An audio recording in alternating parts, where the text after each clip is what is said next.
Olá, pessoal, sejam muito bem-vindos. Estão conseguindo me ouvir bem? Todo mundo me ouve bem aí?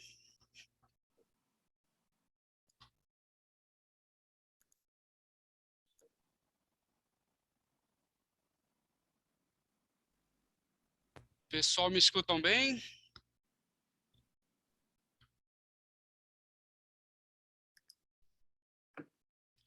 Olá, pessoal, bem-vindo à live. Você está me escutando bem?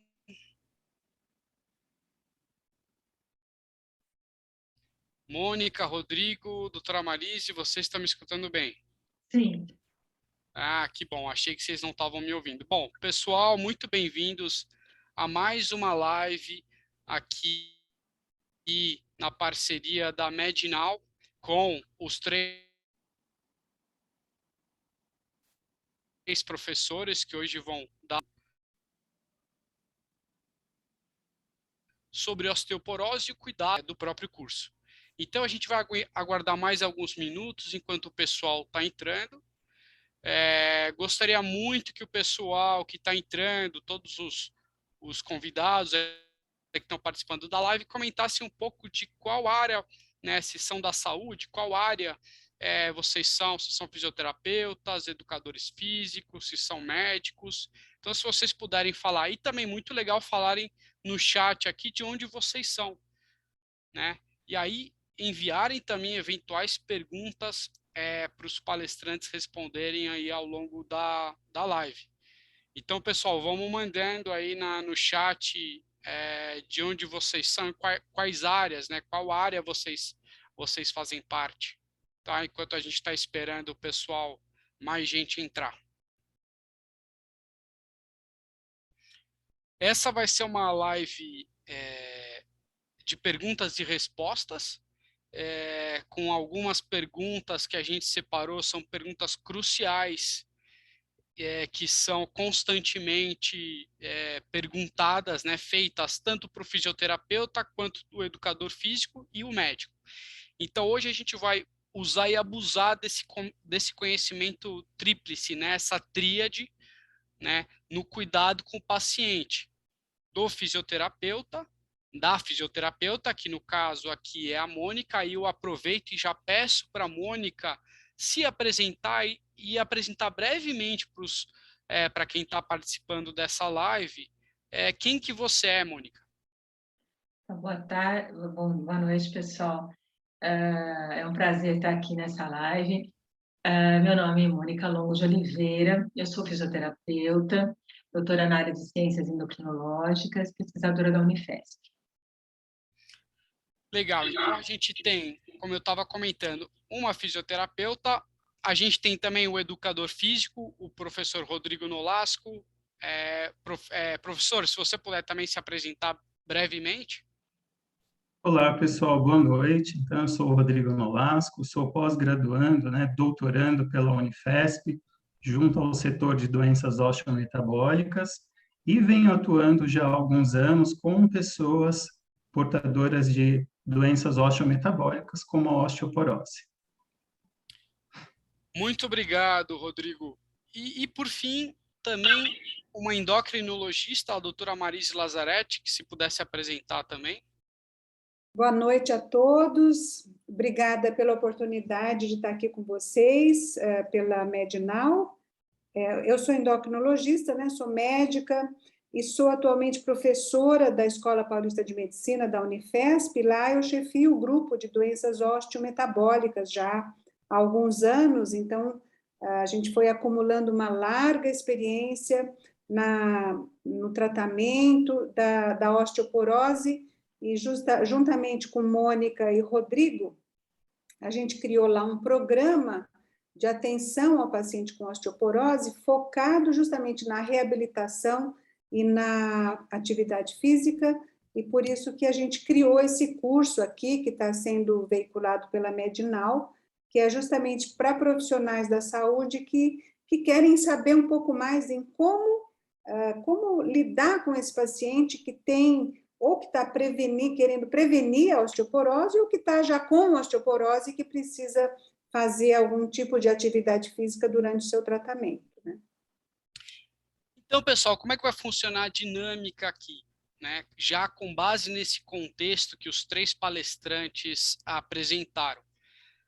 A gente levantou e fez um compilado das principais questões que os médicos, fisioterapeutas e educadores físicos ouvem no dia a dia quanto à prevenção da osteoporose e no tratamento também, né? E a relação do exercício físico com o combate ou com a prevenção à osteoporose, né? Então, a gente preparou principais perguntas que vão ser direcionadas para cada especialista com o objetivo de sanar as principais dúvidas. E aí eu já aproveito e abro também o espaço ou do chat ou também do próprio microfone para quem quiser fazer alguma pergunta direcionada para esses 3, né? Como eu comentei para quem entrou agora no chat, são 3 profissionais focados em diferentes especialidades no tratamento e prevenção da osteoporose. Então, a primeira pergunta que eu faço é a pergunta do ponto de vista do médico para os outros profissionais da saúde, no caso, para a Mônica e para o Rodrigo, respectivamente, fisioterapeuta e educador físico. Então, qual que é a pergunta? Como o médico deve orientar a realização de atividade física para um profissional da saúde? Mônica e Rodrigo, se vocês quiserem responder.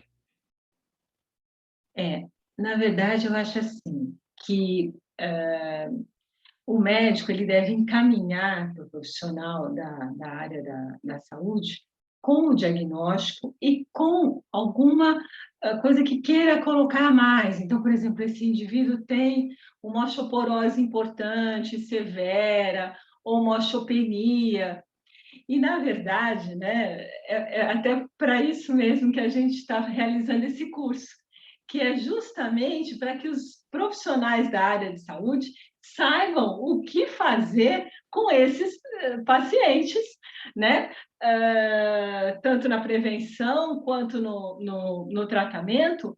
Mas eu acho que, assim, o ideal seria que o médico realmente direcionasse e nós orientássemos o paciente o que ele precisa fazer.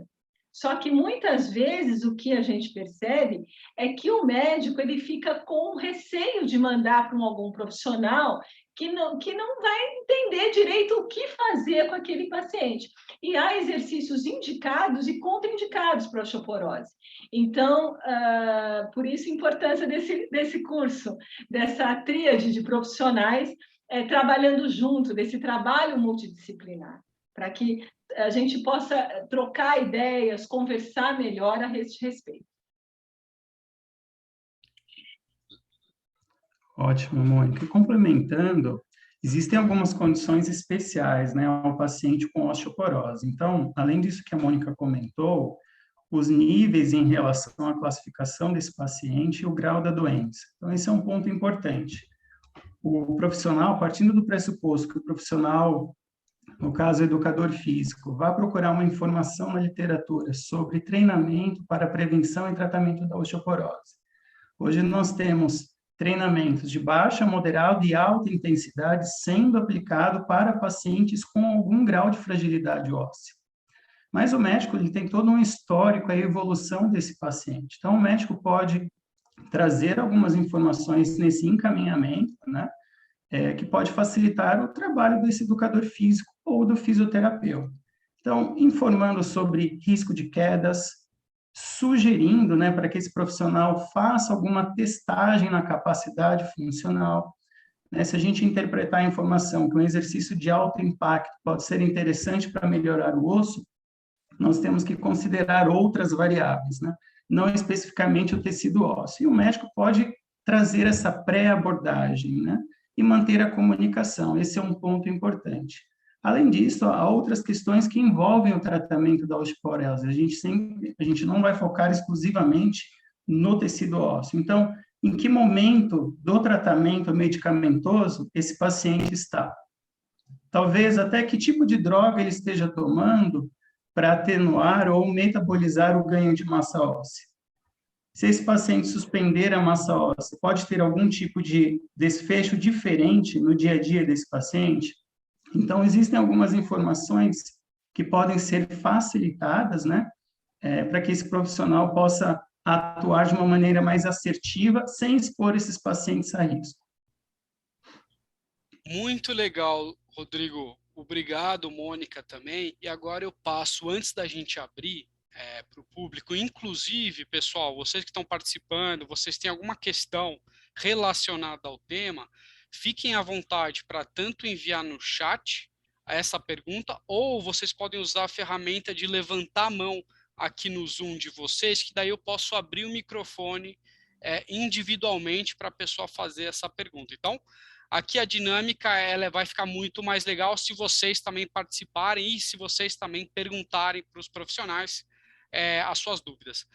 A minha próxima pergunta, então, é destinada à doutora Marise.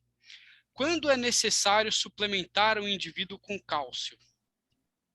Bom, aliás, essa primeira pergunta, eu, como médico, eu acho interessante, porque a gente tem mesmo que saber o que para o profissional de saúde é importante saber, né? Quais as informações que ele precisa saber quando eu encaminho o paciente. Então, já foi bastante esclarecedor aí.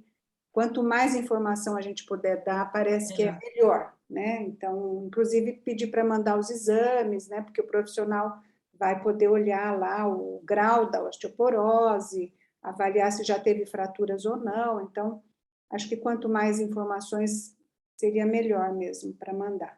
Mas em relação ao cálcio, né, a gente sabe que o cálcio é um dos tripés, né, básicos para a gente iniciar o tratamento da osteoporose, né? Só que ele não necessariamente precisa ser prescrito na forma de medicamento.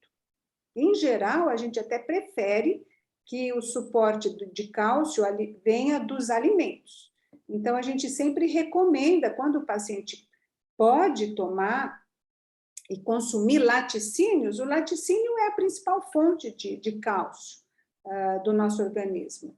Então, 2 a 3 porções de laticínio por dia ele deve consumir para que tenha a necessidade diária de cálcio atingida, né? A gente sabe que isso aqui no Brasil não é hábito da população. A população, em geral, consome cerca de 500 miligramas de cálcio ao dia, sendo que a gente precisa de 800 a 1.000 miligramas de cálcio ao dia. Mas você pode orientar o seu paciente a consumir mais, né? Na verdade, se ele não tem nenhum grau de intolerância à lactose, não tem alguma outra questão, às vezes, ou ele não gosta, né, de consumir, não gosta do sabor, nesse caso, você tem que complementar a suplementação com medicamento, né, com tabletes, comprimidos de cálcio, só nessa situação. E é sempre completando a ingestão diária dele pelo alimento.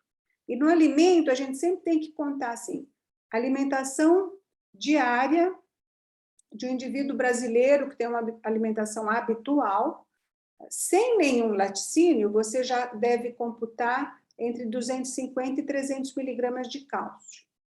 Cada copo de leite, 250 ml de leite, tem 300 miligramas.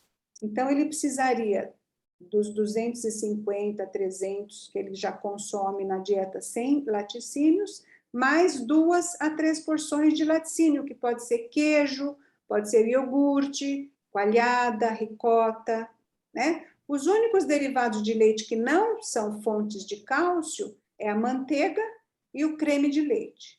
Os outros todos são fontes de cálcio. Então, se o paciente pode consumir, a gente prefere do que dar comprimidos de cálcio, porque sempre dá uma intolerância, dá constipação, né? Então, aí a gente tem que contornar esse outro problema. Então, é melhor consumir pela alimentação. Senão, a gente complementa com cálcio. Pedro, posso complementar uma informação? Também, claro, fica à vontade.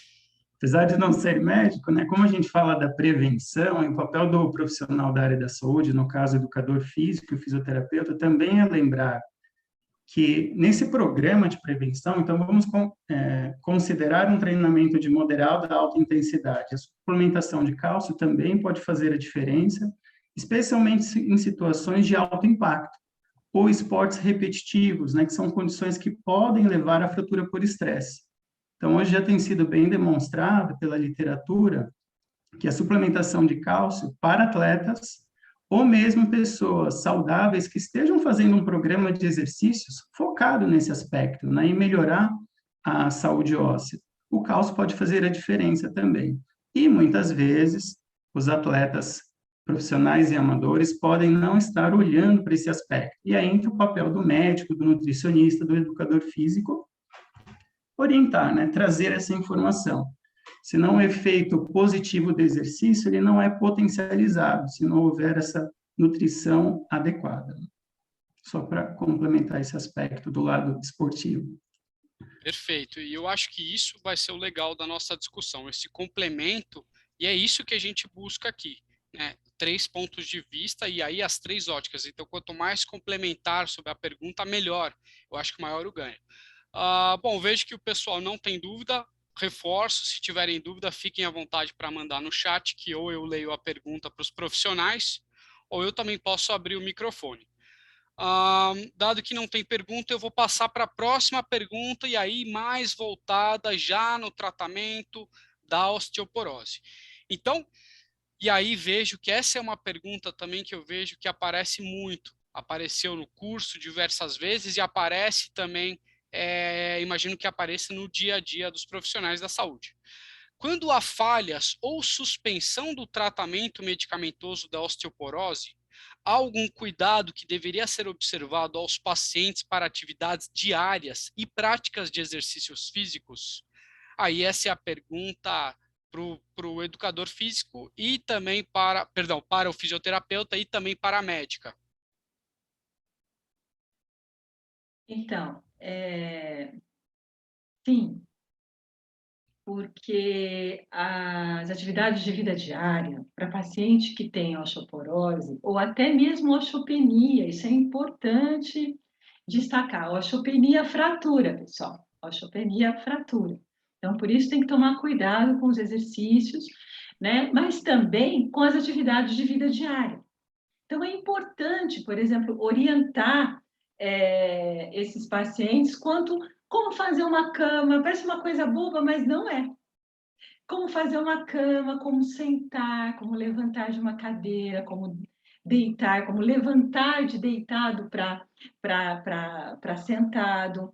Por quê? Quanto mais flexão de tronco eu fizer com um paciente que tem uma osteopenia até, mais risco eu coloco um risco aumentado para fraturas neste paciente. Então, por exemplo, quando vai escovar o dente de manhã, ao invés de fazer uma flexão de tronco, pedir para o paciente fazer uma inclinação de tronco. Então, quando eu curvo o tronco, eu coloco muita pressão na minha parte anterior dos discos vertebrais. E quando eu inclino, eu distribuo melhor esses vetores de força. Então, são coisas simples, mas que são importantes. Outra coisa no sentido de quedas, por exemplo. Quem não tem aquela senhorinha que aparece com a bolsa mais a sacola? Todo mundo tem. E o que vai acontecer se ela cair? Ela não vai ter mão para poder se segurar. Então, aí a gente vê fraturas feias ocorrendo, né? Inclusive batendo a cabeça, que é gravíssimo, né? Então, assim, essas orientações, eu acho que dentro de um consultório de fisioterapia, é super importante que os fisioterapeutas orientem esses pacientes mais idosos quanto a quedas, como caminhar. Por quê? Porque tem muitas pessoas idosas, e principalmente com osteoporose, que tem uma postura, muitas vezes, que vai fazer com que o caminhar tenha uma passada mais reduzida, que não levante o pé do chão. E, de repente, isso também pode levar a quedas e fraturas. Então, essa parte toda é bastante importante. Sem contar com os próprios exercícios, que há exercícios indicados e contraindicados para a osteoporose. Abdominal é um exercício importante? Importantíssimo. Importantíssimo para a coluna lombar, para postura, super importante, mas ele tem que ser feito de uma maneira adequada para quem tem osteoporose, ou seja, tem determinados exercícios que tem que ser adaptado a esse tipo de população, né? Então, no caso, por exemplo, um abdominal, com uma flexão total de tronco, isso não é muito indicado. O interessante é, por exemplo, levantar a cabeça até 45 graus, por exemplo. Então, essas adaptações são importantes. E orientações de vida diária é importantíssimo, não só para a parte mesmo da própria osteoporose, para evitar fraturas e quedas, mas também para a qualidade de vida dessa população. E, Mônica, se você puder complementar um pouco quais seriam as contraindicações, né? Quais são exercícios não indicados ou movimentos não indicados? Você havia comentado no começo das indicações e das contraindicações. Se você puder explorar um pouco mais, né, esse tema do que não é o indicado para esse tipo de paciente. Então, nesse tipo de paciente, não é indicado, por exemplo, eu estava falando dos abdominais que têm uma flexão total do tronco, exercícios com rotação e flexão do tronco associados, isso tem que realmente tomar determinados cuidados, né? Determinados tipos de exercícios, e aí depois o Rodrigo pode até falar melhor, né, Rodrigo? Mas, por exemplo, exercícios de saltos, para pacientes que têm já uma osteoporose com risco de fratura, é uma coisa que também tem que tomar um certo cuidado. Embora que, assim, no consultório, no nosso dia a dia, lá no consultório, a gente não sai saltando com o paciente, isso mais é na parte mesmo de atividade física, né, de pilates e tal. No nosso dia a dia, lá no consultório, a gente normalmente, Pedro, trata muito mais a parte de AVDs, a parte de dor, né? Embora a osteoporose realmente só uma osteoporose muito severa que vai dar dor, mas a dor muitas vezes está ligada à parte postural também, e o paciente é um combo, ele é tudo isso, né? Ele não é só osteoporose. Então... Legal, muito obrigado, Mônica. E aí a gente tem uma pergunta da Lígia, direcionado para a doutora Marise.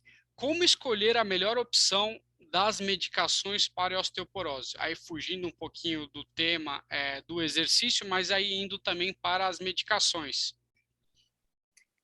Bom, como escolher a melhor opção você tem que levar em conta um conjunto de fatores, né? Inclusive a opinião do próprio paciente. Eu acho que a opinião você sempre tem que apresentar o leque de opções para o teu paciente e ele te ajuda a decidir qual é a melhor opção. Mas é claro que depende muito do caso, né? A gente sempre vai individualizar o caso. Tem casos que são mais leves, que você quer, por exemplo, só prevenir uma osteoporose.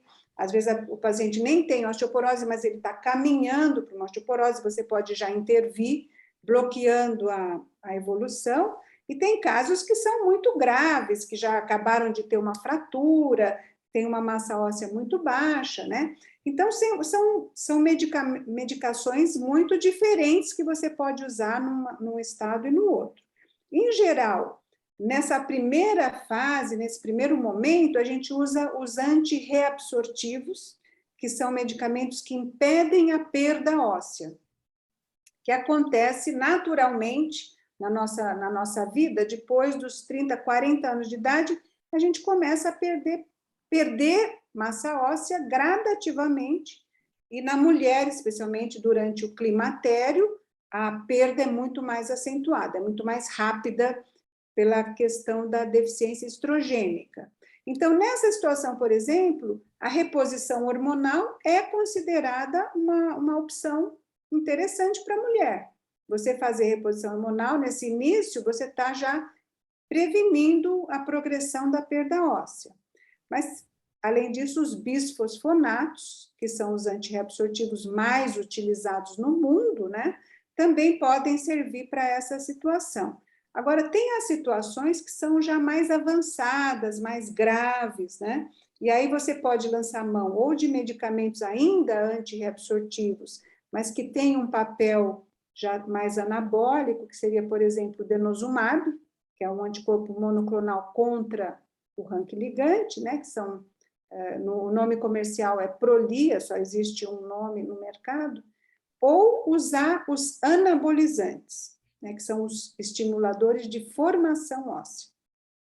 Aí nós teríamos a teriparatida, que é o Forteo, e agora, recentemente, uma medicação nova que chama-se romosozumab, que o nome comercial é Evenity. Tá? Então, nós temos aí um leque. Além disso, existem ainda os SERMs, que são os moduladores seletivos do receptor de estrógeno, que o representante aqui no Brasil é o Evista, é o raloxifeno. O raloxifeno é um antirreabsortivo mais fraco, ele tem como valor agregado o fato de diminuir o risco do câncer de mama, então, naquela paciente com osteoporose que tem alto risco para o câncer de mama, você pode pensar, por exemplo, no raloxifeno. Então, assim, existem várias opções de classes terapêuticas e você tem que escolher de acordo com o perfil do seu paciente, né? Não é uma coisa assim tão simples, mas a gente tem aí alguns guidelines que podem ajudar bastante nessa situação. Legal, obrigado, doutora. Lígia, espero que tenha respondido a sua pergunta. Se ficou alguma dúvida em relação a esse ponto, por favor, fique à vontade para mandar no chat. Bom, evoluindo então na questão da densitometria óssea, eu acho que é um ponto interessante para a gente entrar em algumas questões da densitometria óssea. Aí eu aproveito e continuo com a doutora Marise, né, e também com a doutora Mônica, fazendo a seguinte pergunta: qual o tempo indicado para reavaliar a massa óssea de pacientes osteoporóticos em tratamento através da densitometria óssea? Bom, a gente tem uma larga experiência com densitometria óssea, né? Lá na Escola Paulista de Medicina, nós recebemos um dos primeiros aparelhos de densitometria que chegou ao Brasil, que foi lá na década de 80, se não me engano, foi em 88.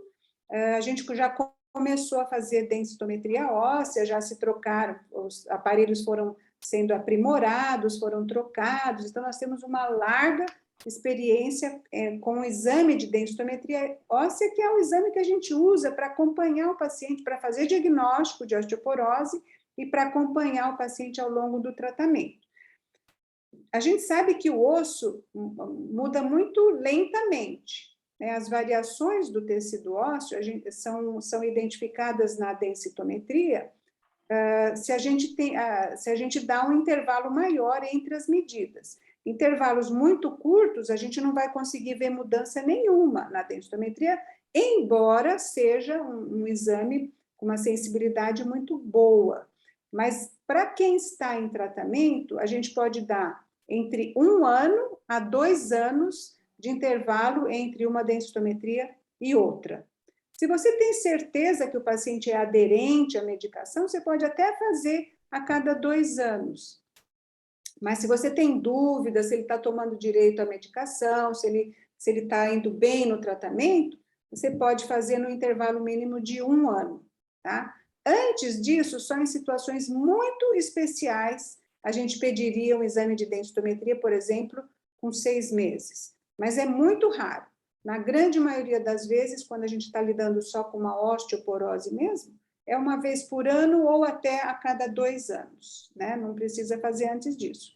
Agora, a densitometria tem um recurso interessante, que é avaliar a composição corporal. E aí entram também aí os profissionais de saúde que lidam com atividade física, com reabilitação, e que existem uma série de parâmetros que são retirados a partir da densitometria, e acho que a Mônica e o Rodrigo poderiam comentar alguma coisa em relação a isso, ao uso do aparelho da densitometria para outros tipos de exames, né? Sim, doutora Marise, de fato, nós podemos aproveitar uma informação fundamental que nos programas de treinamento, especialmente treinamento resistido, nós almejamos, que é a preservação ou aumento da massa magra, né, da massa muscular especialmente. Então, esse é um componente interessante avaliado pela densitometria, que é um exame padrão ouro, né, para esse compartimento da composição corporal.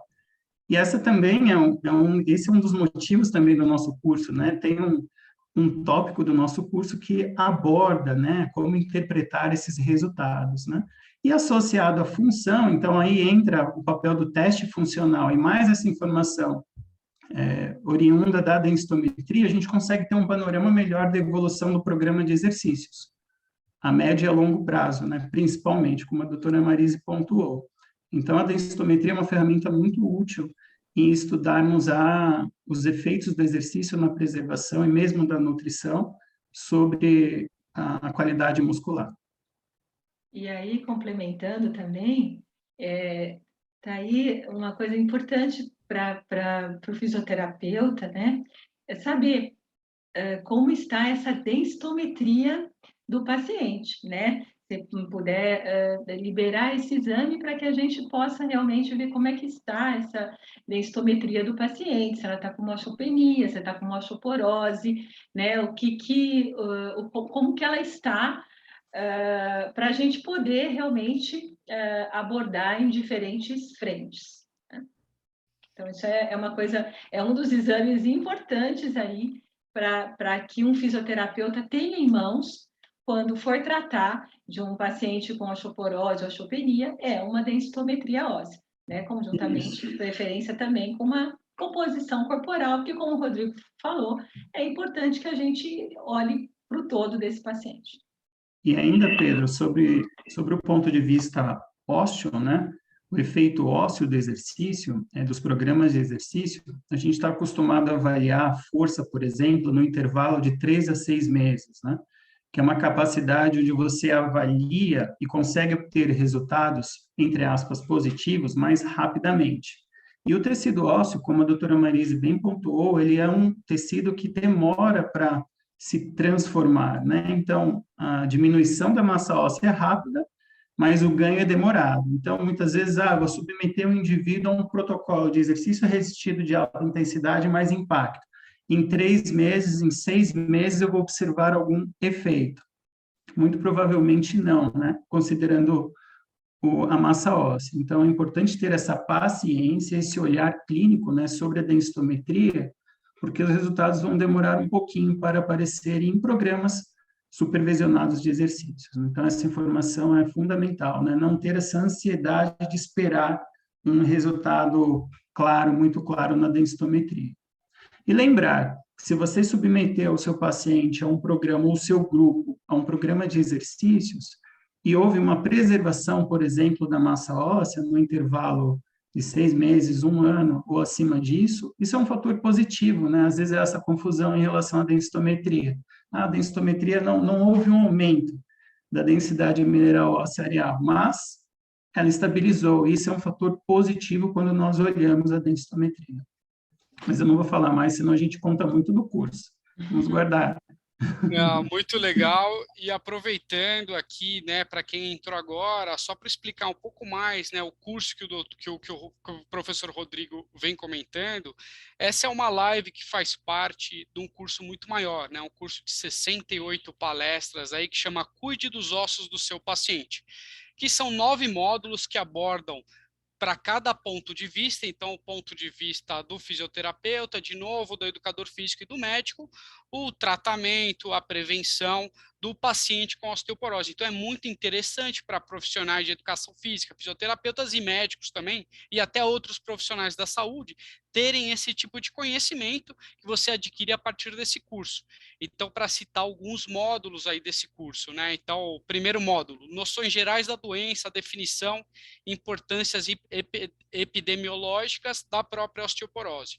Então, o segundo módulo, como as células ósseas reconhecem o estímulo mecânico, diagnóstico da osteoporose, efeitos dos exercícios físicos sobre a massa óssea nas diferentes faixas etárias. Então, são diferentes, é uma mistura de um conteúdo teórico com conteúdo prático extremamente interessante e cada vez mais extremamente importante também, dado que a população envelhece, dado que a prevalência dessa doença ela só aumenta. Então, assim, é um curso de extrema relevância. Eu vou colocar no chat aqui, quem quiser comprar e adquirir, a gente está com desconto hoje para quem participou, é só clicar no link aqui ou me perguntar individualmente aqui, qualquer dúvida que tiver, né, antes de começar a próxima pergunta. Eu reforço, tá? Se vocês tiverem qualquer tipo de dúvida, por favor, ou levantem a mão ou coloquem no chat aqui, que é muito interessante entender também um pouco mais da dúvida de vocês, né? Acho que isso é o mais importante, tá? Eu queria voltar um pouco no tópico ali da densitometria óssea, né? Um ponto que eu acho que às vezes é pouco explorado, mas talvez seja de suma importância, é a relação da utilização crônica de corticoide e a sua correlação com a densitometria óssea, né? Se o Rodrigo ou a doutora Marise puderem explorar um pouco mais esse tema, entendo que é um tema mais direcionado aí para vocês. Bom, eu acho que não sei se todos aqui que estão nos assistindo sabem disso, mas o corticoide é uma medicação excelente como anti-inflamatório, mas ele é péssimo para o osso, né? E para outras coisas também. Então, o descobridor do corticoide, né? Que a primeira pessoa que usou o corticoide foi o Prêmio Nobel de Medicina. Mas logo em seguida se descobriram todos os efeitos colaterais do corticoide, e aí esse prêmio Nobel até ficou meio prejudicado por conta disso. Mas, sem dúvida, é um medicamento que muitas vezes você não consegue evitar, você tem que usar o corticoide. E a gente sabe que é uma das principais causas de osteoporose secundária é o uso de glicocorticoide, né, de crônico. Então, pacientes que têm doenças alérgicas, doenças pulmonares, doenças reumatológicas, são obrigados a usar corticoide, né? Então, nós temos que fazer a prevenção da osteoporose nesses pacientes. O risco de fratura já aumenta com 3 meses de uso crônico, com doses de até 5 miligramas de prednisona por dia, já aumenta muito o risco de fratura desses pacientes. E o curioso aqui nesse caso é que a densidade mineral óssea, ela não é interpretada da mesma maneira que a gente interpreta quando está lidando com uma osteoporose da pós-menopausa ou osteoporose do envelhecimento.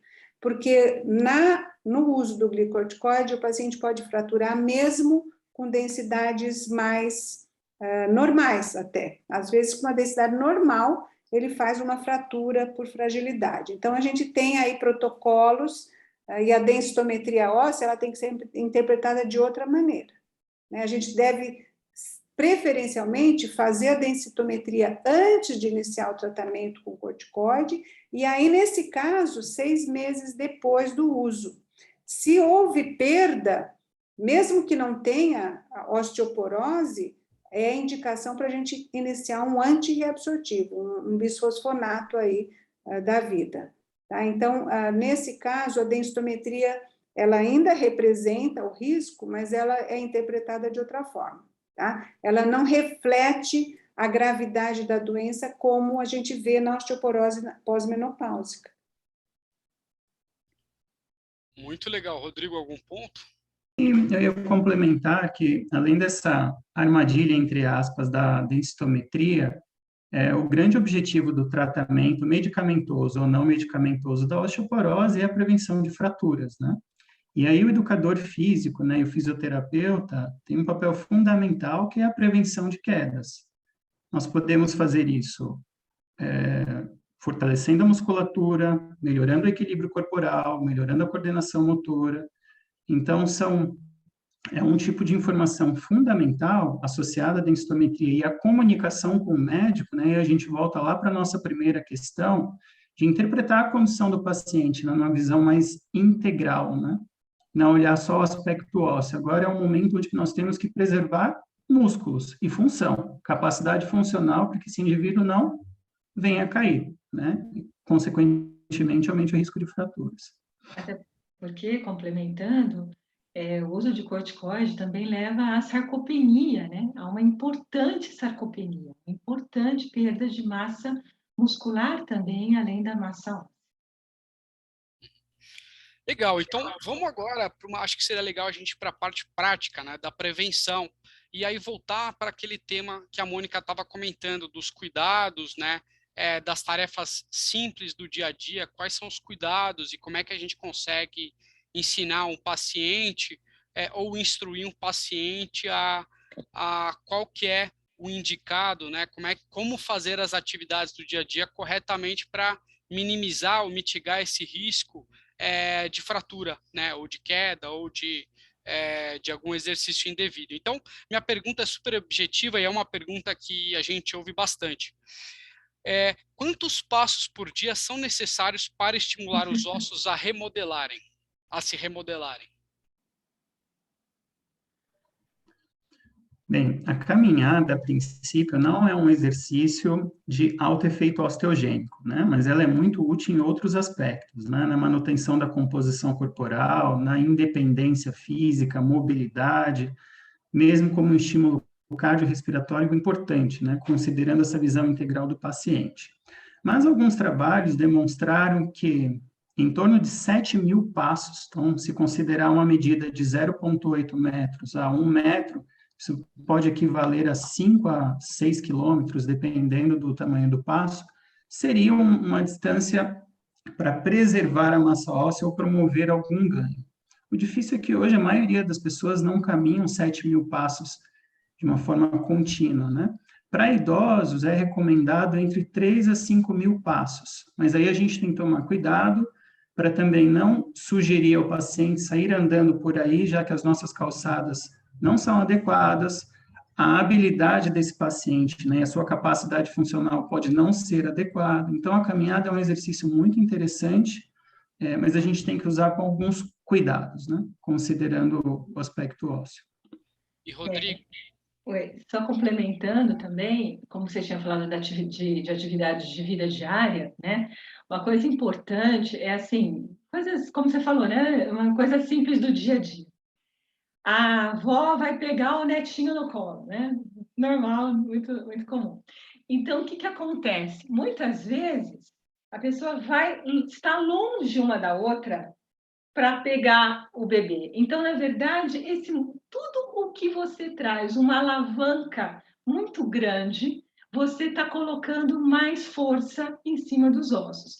Então, o ideal é sempre fazer atividades com alavancas pequenas. Então, sempre, por exemplo, vai pegar o bebê, né? A avó vai pegar o bebê, sempre a nora, vamos dizer assim, está bem próximo dela para passar a criança, né? Por exemplo, por quê? Porque eu tenho uma menor alavanca. Eu vou sempre procurar nunca ir em relação ao objeto, mas sempre trazer o objeto para mim. Né? Então, vai lavar roupa, por exemplo, em vez de lavar só, pega uma bacia, coloca em cima de um balde de pão que está virado de boca para baixo, você vai subir aquilo, então você vai ter uma altura mais adequada e um movimento de alavanca de uma inclinação e não de uma flexão de tronco, né? Onde eu vou cada vez mais aproximando o centro de gravidade, que é o meu umbigo. Né? O meu umbigo ele tem que estar bem próximo ao centro de gravidade. Então, tudo o que diz respeito a trazer para mim, eu vou pegar um pacote. Não vou pegar com as duas mãos e sair assim, né? Eu pego o pacote, seguro, abraço esse pacote e trago esse pacote aqui, né? Para o meu centro de gravidade. Legal. Doutora Marisa? Eu achei essas dicas são super boas, né? Tanto da Mônica como do Rodrigo, e a gente vê que os perfis dos pacientes são diferentes, né? Então, você tem que ver que é diferente você lidar com alguém com 80 anos, com 70, 80 anos, e lidar com alguém que está com 50 anos. Eles são perfis muito diferentes, e a abordagem também vai ser outra, né? Então, você vai poder fazer muito mais com alguém que tem 50 anos e vai ter que tomar muito mais cuidado com alguém que tem 60, 70, 80 anos. Então, essa diferença também tem que estar na cabeça da gente. Então, eu até imagino assim, que o educador físico, ele vai pegar os pacientes mais saudáveis, vamos dizer assim. E o fisioterapeuta já vai pegar no sentido da reabilitação. Então, é um indivíduo mais fragilizado, que já teve algum processo, que está se recuperando de uma fratura, de uma cirurgia, né? Então, são perfis muito diferentes que a gente tem que saber diferenciar. Então, tudo o que a gente está falando aqui são 3 visões bem diferentes da nossa prática clínica, em que a gente vê pacientes, indivíduos em situações diferentes, né? O Rodrigo, por exemplo, falou do atleta, né? Mesmo aquele atleta amador, que hoje tem bastante, né? Então, ele é completamente diferente de uma senhora de 80 anos, que já tem outras limitações. Então, a gente tem sempre que imaginar os diferentes cenários aí para abordar o nosso paciente, e sempre individualizar, né? E o curioso, né, doutora Marise, complementando, é que esse atleta amador, ele pode ter osteoporose, né? Essa é uma outra curiosidade em relação ao efeito do exercício. Especialmente mulheres que estejam na pós-menopausa e os atletas amadores mais velhos, né? Então, a falta de uma alimentação adequada ao longo da vida, ou mesmo o sedentarismo, né? São fatores importantes para o risco de osteoporose. Então, a gente encontra no dia a dia essa diferença nos perfis. Né? Isso é bem curioso quando nós falamos da osteoporose. A própria etnia, né, é uma coisa importante de ser abordada também. Porque, por exemplo, lá no nosso grupo, né, no Prado, a gente tem muitos orientais. E eles treinam super bem, mas não necessariamente eles têm uma boa massa óssea. Então, são coisas que a gente tem que estar sempre olhando, como diz a doutora Marisa, individualmente, né? Cada ponto. Né? Não, legal. E aí, reforçando esse e outros pontos, né, para entender um pouco quão complexo é e o quão importante é para o profissional da saúde esse conhecimento, e esse conhecimento integrado também, né, porque no final do dia, os 3 profissionais eles têm que atuar conjuntamente e sinergicamente, para você ter uma maior aderência, para você evitar, né, tanto a questão do dia a dia, que a Mônica levantou, muito interessante, né, então, atividades corriqueiras que são triviais, né? Como que você evita essas atividades? Essa e outras dicas também de quais atividades físicas são as ideais, né? E também da questão epidemiológica, a questão aí da doença.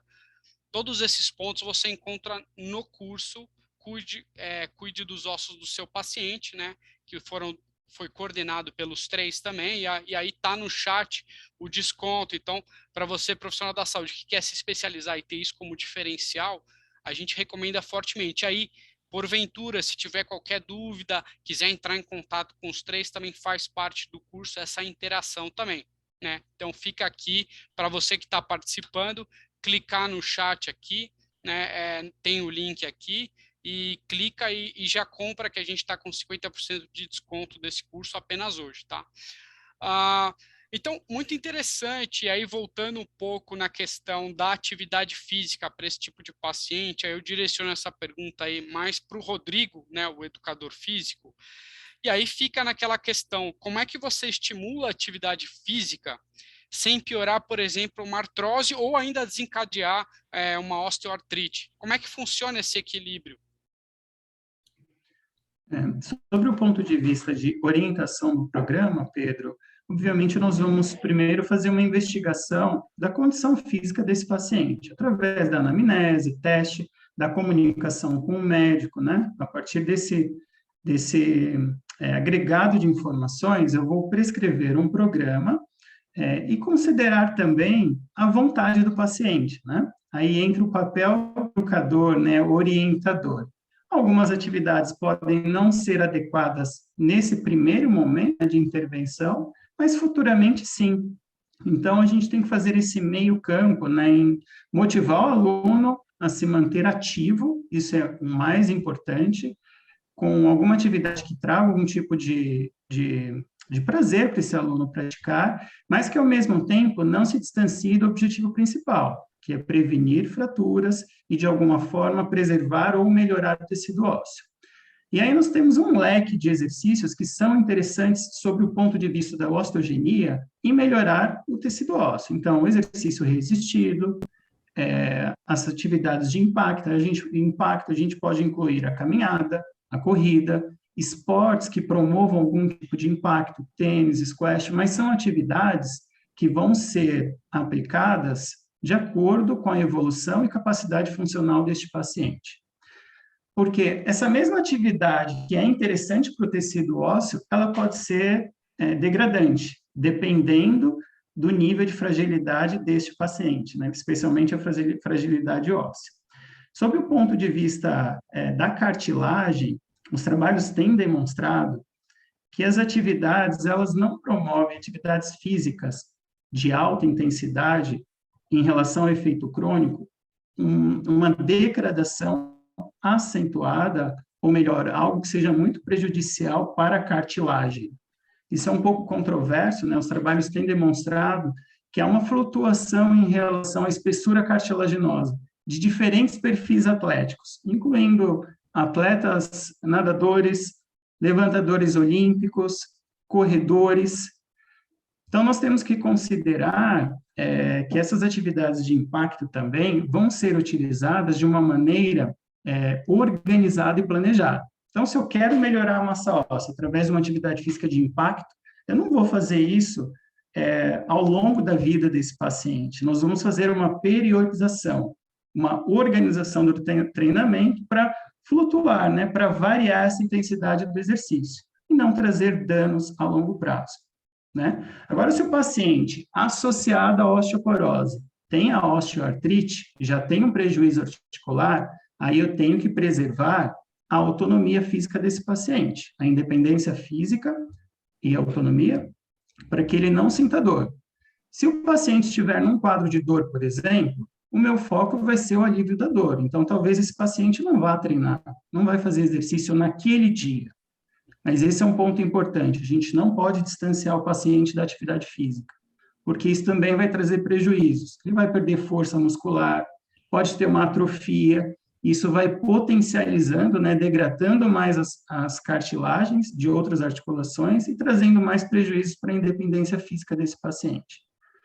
E, curiosamente, alguns trabalhos com osteoporose que testaram pacientes com osteoporose com um nível moderado de osteoartrite não demonstraram, ao longo de um ano, né, exercícios de alta intensidade, de alto impacto, danos, né, prejuízos para a cartilagem. Pelo contrário, eles melhoraram a massa óssea, preservaram alguns sítios, melhoraram outros e preservaram a cartilagem.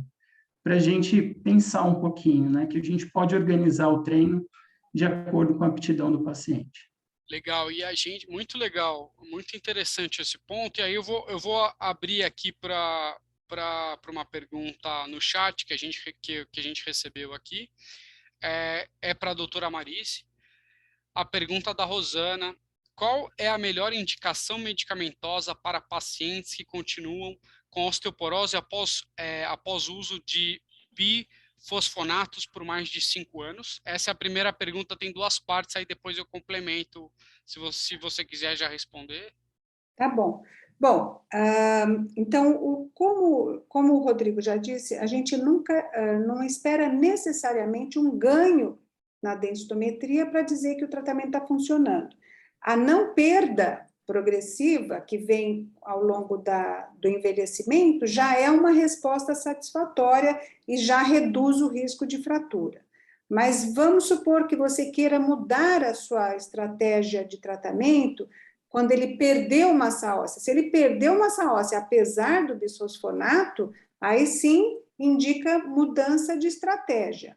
Além do que, existe hoje em dia a recomendação de que você não use os bisfosfonatos por muitos anos em seguida, pelo risco das fraturas atípicas de fêmur. Então, a recomendação para quem é de baixo risco hoje em dia é que você trate durante 5 anos e faça uma pausa, que não necessariamente você precisa usar um outro medicamento, porque o bisfosfonato, ao contrário de todos os outros medicamentos para tratar a osteoporose, ele tem um efeito que a gente chama de residual. Você interrompe o tratamento, mas ele permanece no organismo, ele vai sendo eliminado aos poucos, né? Porque ele fica no osso e aos poucos ele vai sendo clareado do nosso organismo. Então, ele tem um efeito residual. Então, essa pausa que a gente faz, a interrupção, pode levar 1 ano ou 2 anos ainda com a presença do bisfosfonato no nosso organismo. Mas se você precisa trocar a medicação, você quer trocar a medicação por alguém que tem alto risco de fratura, e você tem receio, você pode trocar por uma classe, não quer deixar o paciente sem medicamento nessa pausa, você pode pensar em usar um outro antirreabsortivo, até mais fraco, no caso, se for mulher, você pode usar o raloxifeno, né? Ou, se você, ao contrário, quiser agregar aí uma medicação que tenha maior potência, você pode usar um denosumab, né? um anticorpo monoclonal contra o rank ligante.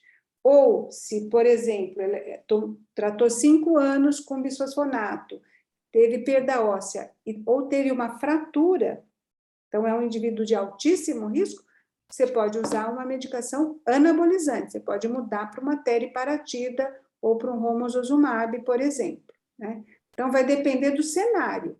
Se é uma pessoa de baixo risco e você quer fazer a pausa, você pode simplesmente parar o bisfosfonato e observar 1, 2 anos. A hora que ele voltar a perder massa óssea, seria a hora de você reintroduzir o bisfosfonato, tá? Legal, e aí a segunda parte dessa pergunta da Rosana é a seguinte, eu vou ler. É imperioso a suspensão da medicação para osteoporose em pacientes que vão fazer implantes dentários? Não, não é imperioso. Na verdade, como eu falei para vocês, o bisfosfonato, ele fica anos no nosso organismo. Então, se você for interromper com esse objetivo, você vai ter que ficar anos esperando para ele poder fazer o implante. Então, existem recomendações que você deve seguir quando precisa fazer o implante na vigência do tratamento da osteoporose, né? E tem até medicamentos que você não pode suspender, como é o caso do denosumab. O Prolia, você não pode suspender o tratamento, porque ele tem até um efeito rebote, que a gente diz, um efeito de acelerar a perda óssea depois da interrupção. Então, não pode interromper o tratamento, ou não precisa interromper o tratamento quando você vai fazer um implante. Quem tem que controlar esse risco é o dentista. Então, existem recomendações para o dentista para que ele evite o risco da osteonecrose de mandíbula, que é uma complicação que acontece em pacientes que estão em uso durante muito tempo, tanto de bisfosfonato quanto do denosumab. Então, em termos práticos, né, o que é que a gente faz? Eu sempre peço para o paciente ir ao dentista antes de iniciar o tratamento, para ver se precisa fazer algum procedimento, né? Se ele puder esperar para iniciar o tratamento da osteoporose, se ele não tem uma osteoporose muito grave, a gente espera ele fazer o implante, espera até osteointegrar lá o implante, e aí inicia o tratamento, né? Se ele pode esperar. Mas se ele já está tratando e precisa fazer um implante, se ele estiver usando denosumab, o dentista vai ter que controlar esse risco, não vai interromper o denosumab. Se ele estiver usando bisfosfonato, você pode interromper ou não.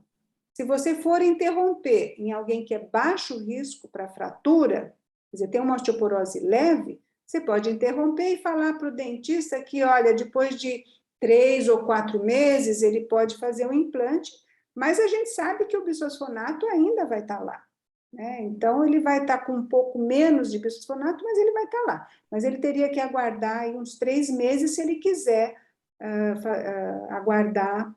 E eu digo que só vamos interromper o bisfosfonato se o paciente for de baixo risco para fratura. Se ele tem alto risco de fratura, aí o dentista é que vai controlar a situação. Não vai interromper o bisfosfonato. Muito legal, Rosana, espero que a gente tenha respondido. Se ficou mais algum ponto, fica à vontade para mandar no chat também, tá? E aí já aproveito e faço o convite para a gente estar entrando nos últimos 10 minutos da nossa reunião, da nossa live, e agora é um momento legal para fazer pergunta, né? Se alguém tiver alguma pergunta, senão eu vou fazer uma última pergunta aqui seguindo o nosso script. E uma pergunta que é muito interessante, que eu acho que a gente abriu falando, e aí, de novo, tem muito a ver com o curso, né? O curso de vocês, o Cuide dos Ossos do Paciente, que inclusive eu recomendo muito que vocês deem uma olhada, né? Porque é de fato um curso muito interessante, e perguntas como essa vocês vão poder, ou respostas como essas que vocês viram, vocês vão poder fazer aí ao longo do curso, né? Bom, como ninguém tem nenhuma dúvida, eu vou fazer uma questão, eu vou fazer uma pergunta para vocês sobre o formato ideal de atendimento integrado na osteoporose. Então, eu acho que vamos voltar para a questão original, e eu queria muito entender, do ponto de vista de vocês, esse atendimento integrado na osteoporose, que a gente está vendo a importância, a relevância dele. Eu queria entender, do ponto de vista do fisioterapeuta, depois do educador físico e, por fim, da médica, né? Comentários de pontos em relação a esse atendimento integrado e a sua relevância para o tratamento e prevenção da osteoporose. O tratamento integrado é fundamental, né? E creio que, assim, bom, primeiro tem que, para nós profissionais da saúde não médicos, tem que ser o encaminhamento do médico, obviamente, né? Então, o médico encaminha para nós. Aí, muitas vezes, pelo menos eu vou falar na minha visão de consultório, na quantidade de pessoas que eu atendo e tal. Muitas vezes a pessoa vem para fazer uma orientação sobre osteoporose vindo do médico, e que muitas vezes é só essa orientação que ela quer para saber que tipo de exercício que ela pode fazer, se ela pode fazer musculação, digamos assim, exercícios resistidos, se ela pode fazer pilates. Então, isso chega muito para a gente. E a gente, dependendo, como já comentamos aqui, cada indivíduo é único, né? Não é uma receita de bolo, a gente vai, dependendo de uma densitometria óssea que a gente estiver vendo, se tem dor envolvida no assunto, tem dor. Então, tem uma lombalgia, uma lombocetalgia. Então, primeiro, tem uma musculatura que está extremamente encurtada, né? Tem alterações posturais oriundas da osteoporose ou não, mas tem alterações posturais. É interessante a gente ver tudo isso, analisar tudo isso numa amnese física também, né? Uma avaliação postural, uma anamnese física, as condições desse paciente, para ver, primeiro, vamos tratar a dor, vamos melhorar o processo inflamatório, vamos melhorar a mobilidade, a agilidade dele, e através de exercícios posturais, vamos melhorar um pouco também a capacidade, o alongamento dele, por exemplo, se ele tem uma escoliose, por exemplo, e já tem um encurtamento muito grande. Se eu pegar esse paciente, isso que é importante a gente entender, se eu pego esse paciente e caminho direto para um educador físico, não é que o educador físico não tenha essa capacidade, obviamente, de tratar essa escoliose. Mas acontece que até para o indivíduo sentar, ele vai estar sentando, por exemplo, numa escoliose, ele vai estar sentando com um quadril mais que está assimétrico. Então, quando ele está fazendo essa assimetria, ele vai trabalhar exercícios, por exemplo, resistidos, também com essa assimetria. E isso vai fazer com que um membro inferior direito, por exemplo, tenha mais força que o membro inferior esquerdo quando ele for fazer o exercício que for. Então, se ele está com dor, aí a coisa piora mais ainda. Porque se a musculatura estiver muito encurtada e eu for fazer um exercício resistido em cima de uma musculatura muito encurtada, eu posso encurtar mais essa musculatura. Então, do meu ponto de vista, da onde eu estou olhando, eu acho que se vem com dor e tudo mais, é importante a fisioterapia, através, inclusive, de recursos físicos, né? N recursos físicos, que tem de recursos físicos, né? Ultrassom, TENSes, enfim, laser, enfim, melhorar essa condição de processo inflamatório, por exemplo, para depois o indivíduo que está melhor dessa parte inflamatória, sem dor e mais alongado, no sentido de alterações posturais, ter um ganho muito melhor com o educador físico, por exemplo, com o profissional de educação física. Por quê? Porque vai chegar para ele melhor do que chegar numa condição com muita dor, com muito processo inflamatório. Então, no meu ponto de vista, pessoas que estão precisando de reabilitação primeiro, é importante, inclusive, exercício de reabilitação. Que exercício de reabilitação é diferente de exercício que se faz, por exemplo, em academia. São coisas diferentes, não são iguais, né? Então, isso tudo que é importante, Pedro, porque isso tudo a gente vai estar falando no curso, né? Não dá, como diz, dar todo um spoiler aqui, vai ficar difícil. Mas é importante realmente a gente ter essa integração, para que um colega, para que a gente possa mandar para um colega e falar, olha, estou te entregando aqui um paciente que está melhor para você treinar. Isso, por exemplo, é importante, né? Vai ser bom para todos. É aí que vira a integração, né? Vai ser bom para o fisioterapeuta, para o educador físico e para o médico. Então, acho que isso é um dos tipos de interação. Legal. Muito bom. Rodrigo? Sim, o ponto central da prescrição de exercícios vai depender, após essa análise clínica ou esse encaminhamento médico, da avaliação desse paciente, né? Então, o educador físico, ele também avalia desvios posturais, capacidade funcional, e dentro desse espectro, né, nós vamos olhar para o paciente. Esse é um ponto importante. Então, saindo um pouco desse ambiente do treinamento ou atendimento individualizado, né, pensando na população, para um profissional de educação física que trabalhe, por exemplo, num clube, numa academia, né, é fundamental a anamnese, a conversa com o seu aluno, um teste físico, um teste funcional, né, então esse primeiro contato. Viu que é um aluno idoso, ou uma mulher que esteja nessa fase, né, nessa transição menopausal, o profissional ele já pode ter o alerta mais atento, né, o sinal de alerta, para conversar sobre informações mais específicas com esse aluno, esse grupo de pessoas, né? Para não parecer que o atendimento à pessoa com osteoporose é sempre individualizado, a gente também lida com pessoas em grupo, né? O próprio Prado é um exemplo nesse sentido. Aí, a partir daí, eu vou orientar a atividade física aquática ou não, individual ou em grupo, com ou sem impacto, considerando, então, a densitometria, a aptidão funcional desse aluno e outras comorbidades que possam existir. Vocês comentaram, a gente comentou agora, que a osteoartrite pode ser imperiosa, e aí eu vou balancear esse programa de exercícios para priorizar aquilo que promova mais independência física para o paciente. Esse paciente também pode ser um indivíduo com osteoporose e com sarcopenia, osteosarcopenia. Então, ele tem baixa função muscular, baixa massa muscular e osteoporose associada. Ou ele pode ser um hipertenso.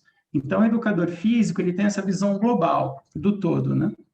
E sempre se comunicando, eu acho fundamental com o médico, porque o médico pode ter outras informações que o paciente também não relatou numa anamnese. Por exemplo, o medicamento que ele esteja ingerindo, a própria alimentação. Então, são vários fatores que o educador físico está habilitado, né? O educador físico está habilitado para controlar junto com outros profissionais da área da saúde. Esse é um ponto importante. Comunicação. Comunicação.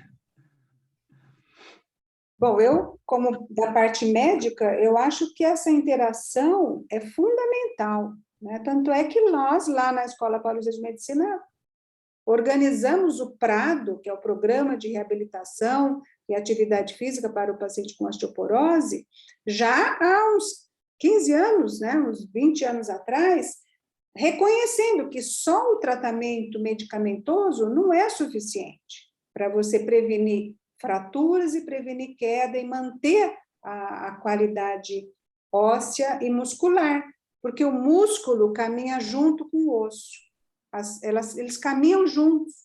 Então, o sarcopênico, ele provavelmente vai ter também uma osteoporose, e vice-versa, né? Então, são tecidos que caminham juntos. O músculo exige do osso.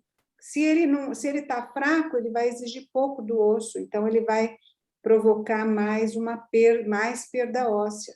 Então, é importantíssimo a reabilitação, é importantíssima a atividade física, e a prevenção de quedas faz parte do tratamento da osteoporose. São coisas muito importantes, e o que é que a gente percebe como médica? Que os profissionais, tanto educadores físicos como fisioterapeutas, conhecem muito pouco sobre essa doença, né? E que, como já foi dito aqui, com o envelhecimento da população, daqui a um tempo, vão ter muitos idosos para a gente tratar, muitos idosos, vai ter aí um exército de idosos que nós vamos ter que saber lidar com isso, né, no futuro. Já tem muito, mas vai ter mais ainda, né?